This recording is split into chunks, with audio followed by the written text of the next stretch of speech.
ఎరుపు, పసుపు, ఆకుపచ్చ, నీలం, నలుపు. ఏవేవి నల్లగా ఉంటాయి? జుట్టు నల్లగా ఉంటుంది. నీ టీషర్ట్ కూడా నల్లగా ఉంది, అవునా? అవును. ఇప్పుడు నువ్వు చెప్పాలి. ఎరుపు, పసుపు, ఆకుపచ్చ, నీలం, నలుపు. ఇప్పుడు పసుపు ఎక్కడ ఉందో చూపించు. పసుపు. ఇంకా నలుపు ఎక్కడ ఉందో చూపించు.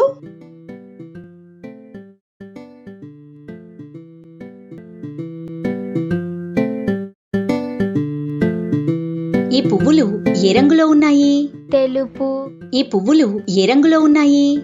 ఎరుపు. ఈ ఆకులు ఏ రంగులో ఉన్నాయి? ఇవి ఆకుపచ్చ.